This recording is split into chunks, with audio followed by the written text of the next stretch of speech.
नमस्कार, आप देख रहे हैं मिरर मीडिया। मैं हूं अनुपम कुमार। हमारे खास कार्यक्रम खबरनामा में आपका स्वागत है। बढ़ते हैं आज की सुर्खियों की ओर। अल्पसंख्यक मंत्री हफीजुल हसन की बिगड़ी तबीयत, पारस अस्पताल में भर्ती।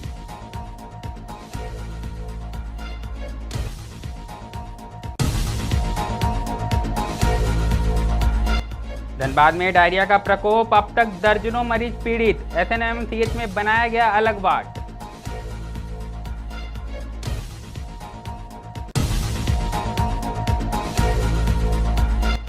धनबाद में बनेगा घायल बीमार गायों का पहला आधुनिक चिकित्सालय, डीसी के मौजूदगी में हुआ भूमि पूजन।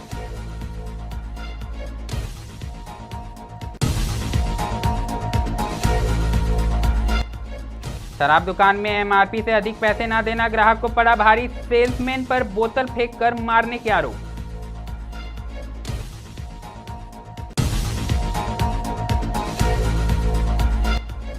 धनबाद में ब्रेक फेल होते ही बेकाबू हुआ 407 कार और स्कूटी हुए शिकार।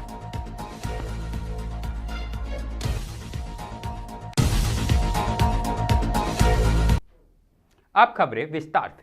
तो रांची से इस वक्त की बड़ी खबर सामने आई है, जहां झारखंड सरकार के अल्पसंख्यक मंत्री सह मधुपुर विधायक हफीजुल हसन की गुरुवार को अचानक तबियत बिगड़ गई। मंत्री को इलाज के लिए रांची स्थित पारस अस्पताल में भर्ती कराया गया है। सूत्रों से मिली जानकारी के अनुसार मंत्री की स्थिति गंभीर बताई जा रही है। मुख्यमंत्री हेमंत सोरेन, स्वास्थ्य मंत्री इरफान अंसारी समेत कई अन्य मंत्री और विधायक भी पारस अस्पताल पहुंचे हैं। बता दें कि पिछले माह जुलाई में ही मंत्री हफीजुल हसन की दिल्ली में गुड़गांव स्थित वेदांता अस्पताल में हार्ट सर्जरी हुई थी। सफल सर्जरी के बाद वह वापस रांची लौट आए थे। हालांकि मंत्री बेड रेस्ट पर ही थे। इसी बीच आज सुबह अचानक मंत्री की तबीयत फिर से बिगड़ गई, जिसके बाद आनन फानन में उन्हें पारस अस्पताल में भर्ती कराया गया है। अगली खबर धनबाद से आई है, जहां डायरिया का प्रकोप थमने का नाम नहीं ले रहा। यह बीमारी अब महामारी का रूप लेने लगी है। सबसे अधिक पूर्वी टुंडी का क्षेत्र प्रभावित हो रहा है। बुधवार को सिंगराईटी गांव में 2 नए मरीज सामने आए। इनमें 58 वर्षीय निरोही देवी और 5 साल की बच्ची मनीषा कुमारी शामिल है। दोनों को इलाज के लिए टुंडी सीएचसी में भर्ती कराया गया, जहां से गंभीर स्थिति को देखते हुए एसएनएमसीएच रेफर किया गया। फिलहाल दोनों की स्थिति समान बताई जा रही है। वहीं एसएनएमसीएच प्रबंधन ने डायरिया पीड़ितों के लिए अलग वार्ड की व्यवस्था की है। डॉक्टर सुमन ने बताया कि मरीजों के इलाज को लेकर सभी तैयारियां पूरी कर ली गई है और प्रभावित लोगों को बेहतर चिकित्सा दी जा रही है। उन्होंने लोगों से सतर्क रहने, स्वच्छता बनाए रखने और डायरिया की शुरुआती लक्षणों की अनदेखी न करने की अपील की है। गौरतलब है कि अब तक पूर्वी टुंडी क्षेत्र से 27 लोग डायरिया से प्रभावित मिले हैं। इधर स्वास्थ्य विभाग का दावा है कि हर संभव प्रयास किए जा रहे हैं ताकि स्थिति पर जल्द ही काबू पाया जा सके। हम लोग ने एक डायरिया का एक डेडिकेटेड एक हम लोग वार्ड बना दिए हैं। ईएनटी वार्ड को खाली चलाया गया सुपर स्पेशलिटी में, तो उसके जगह में वो बेड बना दिए हैं। तो हमारे पास जो अभी तक इन्फॉर्मेशन है, 3 पेशेंट आए हैं जो सारे स्टेबल हैं और सारे आज लगता है कि देर शाम तक उन लोग को सारे का डिस्चार्ज होने का स्थिति। एक पेशेंट जो आया था 2 दिन पहले, वो ब्रॉड डेथ था। तो लोगों ने उनके परिजन बताया कि नहीं, कुछ पल्स रेट ठीक चल रहा है, बहुत अच्छा है कंडीशन, लेकिन जब यहाँ हम लोग एंट्री लिए, रजिस्ट्रेशन हुआ, उस समय वो ब्रॉड डेथ था पेशेंट। यहाँ के पेशेंट है, वो रास्ते में लाते समय वो डेथ कर गया था। और सबसे ज्यादा मामले कहाँ से आ रहे हैं? अभी तक जो है पूर्वी टुंडी का क्षेत्र का बताया जा रहा है। अभी जो रिजर्वायर जो पानी जो है, वो पानी ही सबसे बड़ा चीज़ है। अगर आपका कहीं डैम में पानी पड़ा हुआ है, वो पानी को नहीं उबाल के पीने से वो सारा रिसोर्सेज वही होता है। कच्चा खाना जो खाते हैं हम लोग, और अधपका खाना, वो एक तरीका होता है डायरिया होने का। तो सबसे है कि पानी को जो है कम से कम थोड़ा सा बॉयल करके अगर पीते हैं तो उसमें आने वाले जो बैक्टीरिया, वायरस, जो भी चीज़ें हैं वो पूरी तरह से ख़त्म हो जाती हैं। तो उसका सेवन करना है। डायरिया क्या है कि पहले तो वोमिटिंग टेंडेंसी उसका बढ़ जाता है। वोमिटिंग का हाई प्रोजेक्टाइल वोमिटिंग होगा और उसके साथ में डिसेंट्री भी होगा, लूज मोशन भी होगा उसमें। फिर उसका पल्स और फीवर, हाई ग्रेड फीवर भी होता है। हम लोग ने तो बताया कि हम लोग डेडिकेटेड रूम बना दिए हैं। ईएनटी जो वार्ड खाली हुआ उसमें अभी बहुत अच्छा हम लोग का बेड लगा हुआ है और अभी वर्तमान में जो है उसमें 3 बेड है और 3 बेड में पेशेंट हैं और सारे स्टेबल हैं। आज देर शाम तक डिस्चार्ज हो जाएगा। अगली खबर भी धनबाद से आई है, जहां कोयला नगर में अब घायल और बीमार गायों की देखभाल के लिए आधुनिक चिकित्सालय बनेगा। गुरुवार को इसके लिए भूमि पूजन किया गया। वहीं बीसीसीएल के सीएमडी सिमरन दत्ता और उपायुक्त आदित्य रंजन ने पवित्रम सेवा धाम के तहत बनने वाले गो चिकित्सालय का भूमि पूजन किया। इस अवसर पर विनोद बिहारी कोयलांचल विश्वविद्यालय के कुलपति, IITISM सिम्फर और अन्य कई संस्थानों के पदाधिकारी एवं समाजसेवी भी मौजूद रहे। गो चिकित्सालय के साथ ही इस सेवा धाम में सीनियर सिटीजन के लिए लाइब्रेरी, बच्चों के लिए बुक बैंक, हेम्योपैथी डिस्पेंसरी, प्राकृतिक चिकित्सा परामर्श केंद्र और गो उत्पाद प्रशिक्षण केंद्र जैसी कई सामाजिक सेवाएं भी शुरू की जाएंगी। यहाँ पूरा प्रकल्प पवित्रम सेवा परिवार द्वारा संचालित होगा। उपायुक्त आदित्य रंजन ने कहा कि इस पहल से न केवल घायल और बीमार गायों का उपचार होगा बल्कि समाज में भी एक अच्छा संदेश जाएगा। वहीं मीडिया प्रभारी जितेंद्र अग्रवाल ने बताया कि पवित्रम सेवा परिवार लंबे समय से घायल और बीमार गोवंश की सेवा में जुटा है। यह चिकित्सालय उस सेवा कार्य को और सशक्त बनाएगी।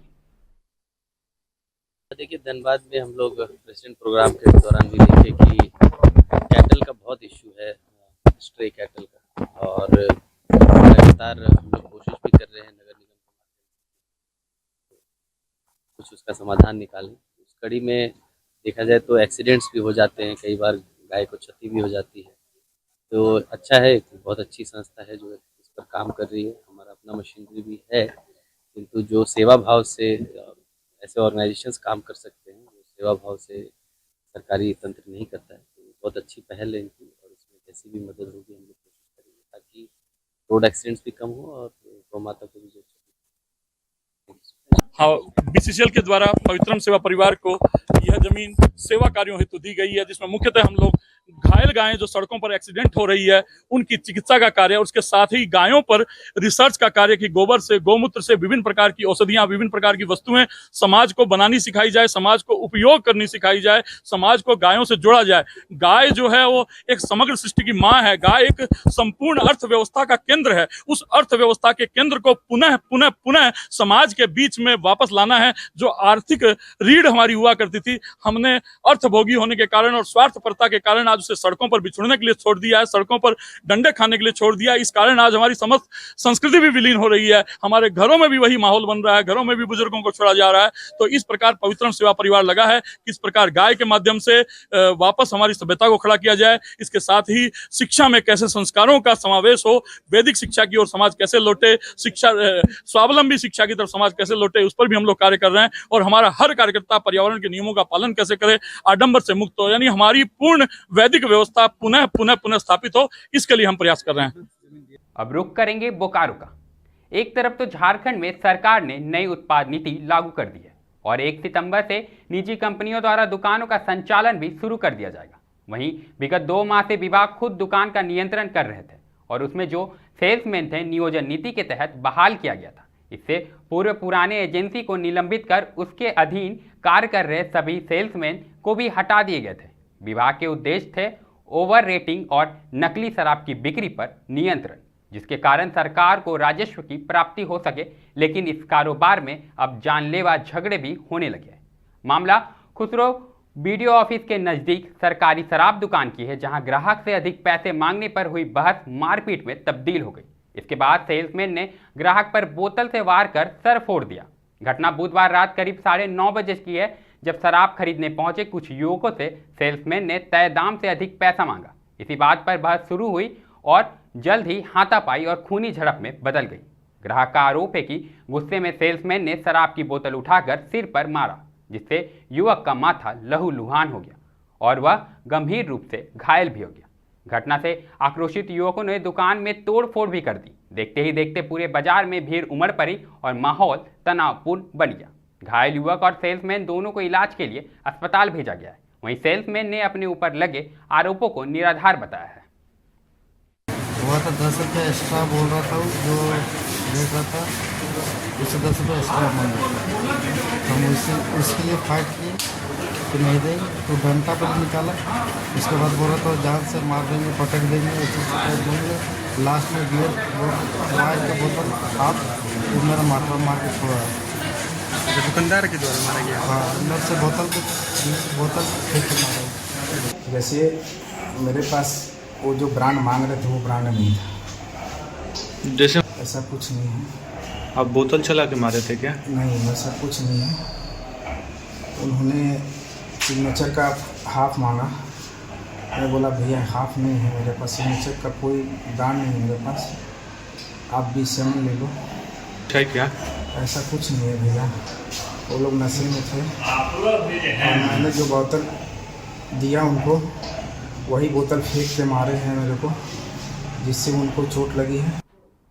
धनबाद में एक बार फिर तेज रफ्तार का कहर देखने को मिला है। बरबड्डा थाना क्षेत्र के सुसनीलेवा स्थित नेहरू बाल अकादमी के पास गुरुवार को बड़ा सड़क हादसा सामने आया।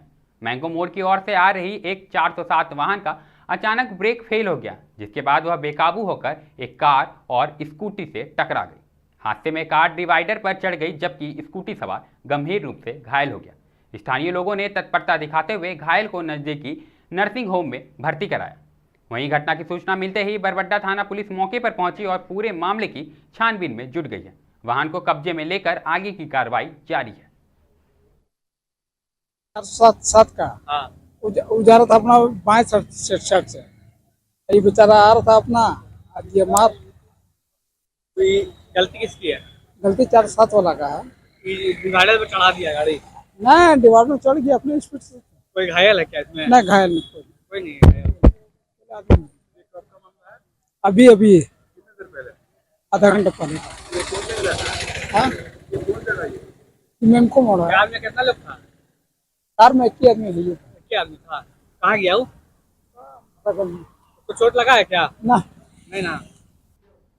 अब रुख देवघर का, जहां रोहिणी में इस साल भी गणेश उत्सव की धूम देखने को मिल रही है। रोहिणी हाट बाजार में हर साल की तरह इस बार भी भव्य और आकर्षक पंडाल सजाया गया है, जो श्रद्धालुओं के आकर्षण का केंद्र बना हुआ है। आयोजन समिति ने बताया कि यह परंपरा लगातार 25 वर्षों से निभाई जा रही है और हर साल पंडाल को अलग अलग थीम पर सजाया जाता है। इस वर्ष रंग बिरंगी लाइटों और फूलों की मनमोहक सजावट से पंडाल को विशेष रूप दिया गया है।